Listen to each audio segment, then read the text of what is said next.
So today I'm going to be discussing teaching in the setting of a kindergarten classroom. And some of the theories that I'm going to touch upon are the educator, the learner. I'm also going to compare traditional planning to inquiry-based planning and teaching, and then end off with talking about the third teacher in classroom dynamics. So first I'm going to go into the educator. So the educator is seen as competent and from a different cultural background, having education in teaching, and that is the main teacher in the classroom. Where the learner is also seen as the young student. So the whole idea is that we have to see our learners, our young children in kindergarten, as fully capable of learning and excelling and being competent and creative learners. We must have a very positive approach toward our young students so that they gain confidence in order to learn, grow, and excel.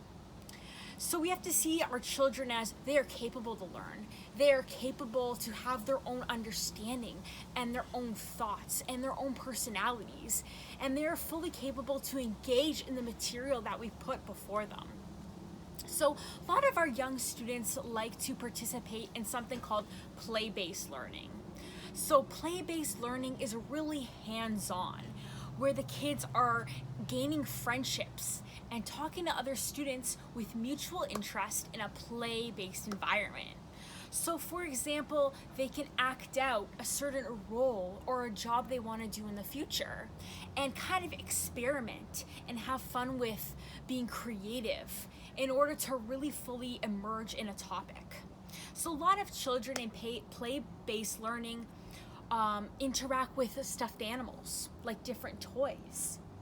And they interact by giving the toys a name, giving them an identity, giving them a character. This can be a toy like this dog, or for example, it could be a parrot, and they engage with other kids in this environment. Play-based learning is very, very social, and it kind of contributes to their academic success because they're learning emotional processes through play-based learning. They're deepening their knowledge through experimentation. And this is just so critical for kids at such a young age because this is the foundation of their success in the future. If they feel very positive about their learning now, they're gonna wanna continue learning and continue growing. It's also a really, really important time for these young children because it's a big transition in their lives. They're transitioning from, the home environment and being with their primary caregivers, which is their parents and their immediate family, to now being in a classroom and knowing how to negotiate the social norms between other kids and other students and to build friendships. So when reflecting on that and looking at, traditional planning, traditional learning compared to inquiry-based learning, we have to understand that the traditional way is really standardized with one curriculum that is not flexible. And the problem with this is that all students are kind of treated the same. There's very standard procedures, and it doesn't really build on unique perspectives and characters and attributes. Whereas inquiry-based learning is premised on the fact that it is more flexible. It is catered toward a student's individual needs. It is a program where learning is very personalized, and we test theories based on experimentation. There's more interesting, more diverse topics in inquiry-based learning, such as ethnicity, race, social class, and it really gets the kids to engage with each topic. So in play-based learning, it's very social dramatic, and kids kind of regulate their own behaviors and engage with the environment.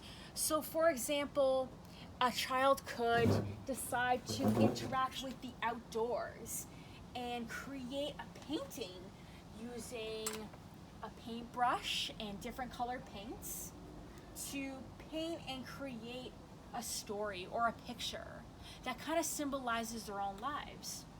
They can also take the outdoors, like seen on this picture here, with leaves in different vibrant colors, and kind of engage with that so that they see the outside world and not just the classroom. So kind of taking learning beyond what's immediately in front of them. So the learner are just their young kids, whereas like the educator is the person who sets the tone of the classroom. And that brings us to the aspect of the third teacher. So the third teacher is more like the setting and the immersion of the environment that the kids are in. So I'm going to go more in depth with the third teacher and describe it as the materials in the classroom, the rules in the classroom, the schedule. And it's important that in the aspect of a third teacher, that rules and the way the classroom is organized is co-constructed.